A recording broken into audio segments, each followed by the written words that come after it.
सध्या आपण जे सतत मोबाईल किंवा कम्प्युटरवर किंवा हँड आपले यूज होत असतात, त्यामुळे आपल्या हातात किंवा मनगटावर काय दुष्परिणाम होतात? खूप जास्त होतं. काय आहे की आपण त्या रीलमुळं, इंस्टाग्राम रील असेल किंवा युट्यूब असेल, तर आपण इतकं आहारी गेले मोबाईलच्या. तो आता अवयवाचा घटक बनलाय आपल्या जीवनाचा. त्याशिवाय जमत नाही. इव्हन म्हणजे लहान लहान मुलं बघतो मी, ते पायाने करतात. बरं.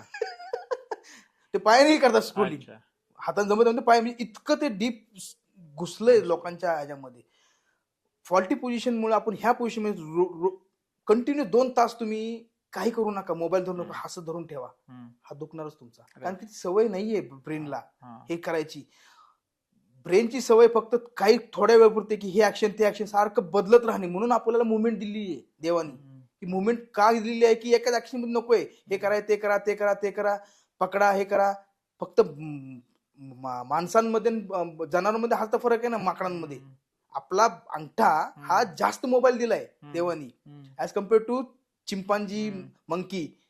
हेच फक्त मुवमेंट करतोय, आणि त्या मुवमेंटचा आपण वापर जास्त प्रमाणात आता म्हणतो की देवाने तो इव्होल्युशन मध्ये का दिला होता की आपल्याला पकडता यावं, आपल्याला लिहिता यावं, त्यासाठी दिलाय. पण तो आता इव्होल्युशन मधून लुप्त होत चाललेला आहे.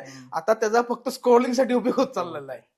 त्यामुळे ही जी स्क्रोलिंग मुळे जी मुवमेंट होतीये, ही रिपिटेटिव्ह ऍक्शन आहे. त्याच्यामुळं आजार हा होणारच आहे. त्याच्यामुळे तुमचं मनगट दुखणार आहे, ट्रिगर फिंगर होणार आहे, रिस्ट फटिक होणार आहे, हे होतच राहणार आहे. म्हणून माझं एकच म्हणणं आहे युवा पिढीला, आता रील बघणं हे ठीक आहे का, पण किती वेळ बघायचं, टाइम किती ठेवायचा हे तुमच्या हातामध्ये आहे. नाहीतर ज्या वयामध्ये तुमचे हात दुखायला नाही पाहिजे तरुण वयामध्ये, त्यामुळे हात दुखतात. किती लोकांचे तर आपण तरुणपणामध्ये आपले हात दुखत नव्हते, आता यंग पिढी घेऊन आली, माझा दुखतोय हात, मला हे ट्रिगर व्हायला लागले त्यांना, लोकांना का व्हायला लागलेत, हे रिपिटेटिव्ह स्ट्रेस सिंड्रोम तेच काम करतात.